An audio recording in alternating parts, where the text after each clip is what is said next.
শুভেচ্ছা জ্ঞাপন কৰিছোঁ।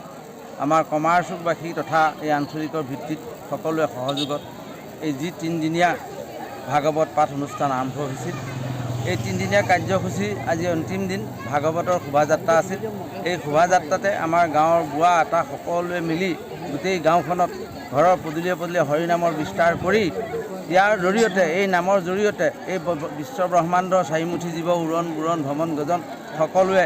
হিত কামনা কৰি বিশ্ববাসীলৈ আমি যাতে সকলোকে এই নামৰ জৰিয়তে একতা দোলেৰে বান্ধি তাতে প্ৰেম মায়া ভক্তিৰে এই গাঁওখন তথা অঞ্চলৰ সকলোৱে বান্ধি ৰাখিব পাৰে। লগতে সকলোৱে মংগল কামনা কৰি আমি আটাইলৈকে এই বিশ্ববাণী যি গুৰুজনাই প্ৰকাশ কৰিছিল, জয় গুৰু শ্ৰীমন্ত শংকৰ জয় বুলি কৈ আজি আমাৰ অনুষ্ঠান সামৰণি মাৰিছোঁ। মই কমাৰচুক ভাগৱত পাঠ সমিতিৰ তৰফৰ পৰা সমূহ অসমবাসী ৰাইজলৈ ধৰ্মীয় শুভেচ্ছা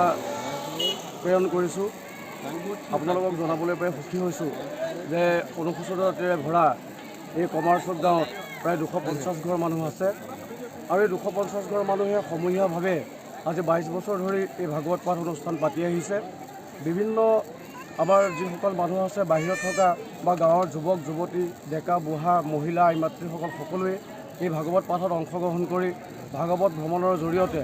গোটেই বিশ্বলৈ যি নামৰ প্ৰচাৰ কৰি আহিছোঁ, তাৰ কাৰণে আমি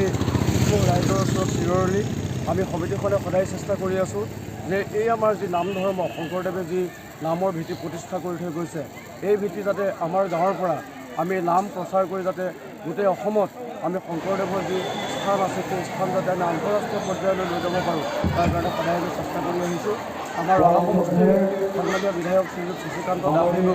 আমাৰ এই অনুষ্ঠানত আজি প্ৰায় 2 বছৰ ধৰি গৈ আমাক যথেষ্ট প্ৰেৰণা যোগায়। আজিও তেখেতে 11মান বজাতে ভাগৱত ভ্ৰমণৰ যি আয়োজন কৰি আছে, তাৰ কাৰণে আমি তেওঁক